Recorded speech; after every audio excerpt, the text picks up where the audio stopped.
Hello everyone, this is Niharika Talreja and today we'll discuss about the advantages of accounting. In the previous video we discussed about the objectives of accounting, and in this video we'll discuss about the advantages of accounting. And if you like my video, kindly hit the like button, share my video and subscribe my channel so that you can get the latest video update on accountancy. So let's begin with the advantages of accounting. What are the advantages or merits of accounting? Helpful in management of business, that is planning, control and decision making. Now accounting is very helpful in management. जब भी आप कोई business को manage करते हैं तो बड़े बड़े बिजनेस के लिए तो अलग ग्रुप होता है जो मैनेज करता है बिजनेस को, उनके लिए भी, और जो छोटे फर्म्स होती हैं जो ओनर्स ही खुद क्या कहते हैं बिजनेस चलाते हैं, उनके लिए मैनेजमेंट में अकाउंटिंग बहुत हेल्प करती है. और कहाँ हेल्प करती है? प्लानिंग में. आप प्लान करते हो, अगर आपने अच्छे से अकाउंटिंग की है तो आप अच्छे से प्लानिंग कर पाओगे कि आप अपना बिजनेस की ग्रोथ कैसे कर सको.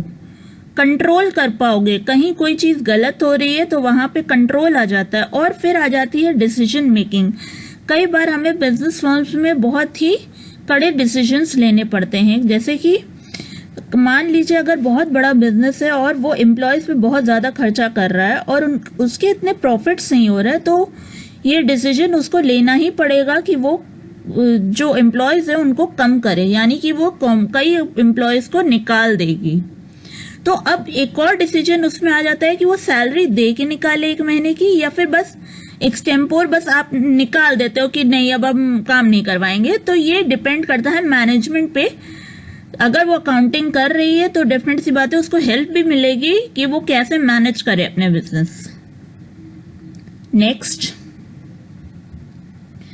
Provide complete and systematic record. अब प्रोवाइड्स कंप्लीट रिकॉर्ड, पूरा रिकॉर्ड मिलता है. आप बुक कीपिंग से शुरुआत करते हो और बैलेंस शीट पे खत्म करते हो तो कंप्लीट रिकॉर्ड मिला. फिर हर साल का कंप्लीट रिकॉर्ड मिला. सिस्टमैटिक यानी कि क्रोनोलॉजिकल ऑर्डर में. हमने मान लीजिए अप्रैल से हमारी अकाउंटिंग शुरू है तो हमें हर महीने का रिकॉर्ड मिलेगा, अप्रैल, मई, जून, जुलाई. और इसी तरीके से मान लीजिए हम 2010 में हमने बिजनेस स्टार्ट किया था तो 2010 से लेकर 2020 तक का ईयर टू ईयर हर साल का आपको रिकॉर्ड मिलता जाएगा अगर आप प्रॉपरली अकाउंटिंग करोगे. और ये एडवांटेज है क्योंकि आप हर साल कंपेयर करते जाओगे अपने बिजनेस की ग्रोथ को. नेक्स्ट, अब एक और अच्छी बात इसमें क्या होती है, हमें हर साल का प्रोवाइड्स इंफॉर्मेशन रिगार्डिंग प्रॉफिट और लॉस एंड फाइनेंशियल पोजीशन. हमें एक और फायदा इससे ये मिलता है कि हमें हर साल का प्रॉफिट या फिर लॉस पता चलता है, गेन्स कितने हुए हैं या फिर हमारा घाटा कितना हुआ है, और हमारी क्या कहते हैं बिजनेस कहाँ स्टैंड कर रहा है, हमारा करंट स्टेटस बिजनेस का हमें पता चलता है. हमारा बैलेंस शीट से हमें ये पता चलता है कि हमारे एसेट्स कितने हैं और हमारी लायबिलिटीज कितनी हैं, हमारे पास कितना कैपिटल है और कितना हमने उधार ले रखा है, कितना मेरा खुद का कैपिटल है, कितना मैंने बाहर से ले रखा है, हमारे क्रेडिटर्स कहाँ स्टैंड करे थे. तो ये सारी चीजें जो हैं हमें पता चलती हैं. Next, provides information for comparative study. अब हमने हर साल सिस्टमैटिक रिकॉर्ड तो किया. सेकंड पॉइंट में हम क्या करते हैं, सिस्टमैटिक रिकॉर्ड करते हैं. अब 4th पॉइंट में हम उसकी कंपेरेटिव स्टडी करते हैं. मान लीजिए हमने 2010 में शुरू किया था तो 2010 को हमने कंपेयर किया 2013 वाले प्रॉफिट से. और अगर मान लीजिए कि उस समय 2010 में लॉस हुआ था तो और 2013 में, तो हमने ऐसा क्या किया इन 3 साल में कि हमारे को वो प्रॉफिट गेन हुआ.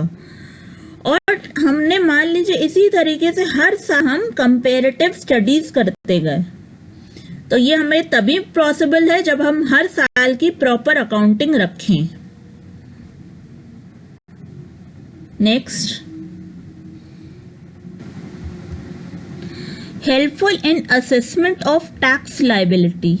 हमें ये पता चलता है कि हमारी टैक्स लायबिलिटीज कितनी, हमें कितना टैक्स देना है गवर्नमेंट को, हमारे को कितना सेल्स टैक्स देना है। आजकल जीएसटी चल रहा है तो हमें कितना जीएसटी देना है।